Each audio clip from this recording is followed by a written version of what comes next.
Welcome my dear students, I am CA Gayatri Sangupta Shetty and today we are going to study about interest rate parity and purchasing power parity.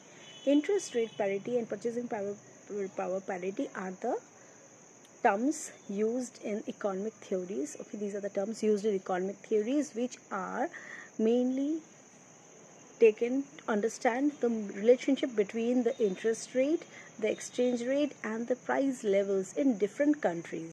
IRP, first we will discuss about IRP, that is interest rate parity. Interest rate parity is the difference in interest rate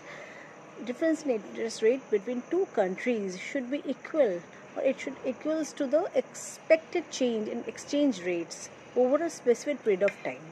It is based on the idea that the IRP should be equal to the, or you can say in the absence of any transportation cost or any other barriers, the investors will now get the highest return on their, will seek the highest return on their investments, which will be which will be equalizing the returns when adjusted for the exchange rate changes.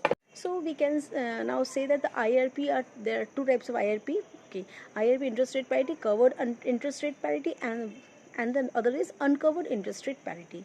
Now we speak of the purchasing power parity. Purchasing power parity, when we speak of purchasing power parity, it is in the long run we can say the rate should move towards that rate which equalizes the prices of identical baskets of goods and services which is available in two different countries. Okay, दो अलग country में एक ही type के goods, identical goods, same amount, same type of good should be the same. That is what we have said in the purchasing power parity. Now this purchasing power parity comes in two forms.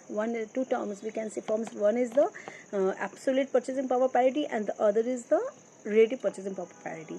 When we speak of absolute purchasing power parity, it suggests that the exchange rate should be equal to the should be equal to the rate of price levels between two countries. Okay, and when we speak of relative purchasing power parity, it states exchange rate should be equal to the ratio of the price level between two countries. It also states this relative purchasing power parity also states the exchange rate should be proportional to the inflation rates, difference in inflation rates. Okay, now we speak this the exchange rate, interest rate parity and the purchasing power parity. Both are the theoretical frameworks which lead to the relationship between, which tells us the relationship between the interest rate changes and price levels is having effect on the exchange rates. But other than these things, there are some factors which going to the in the long run which are going to affect just for the market imperfections. Then the we can say the market imperfections. Then we have the transactional costs. Then the political instabilities.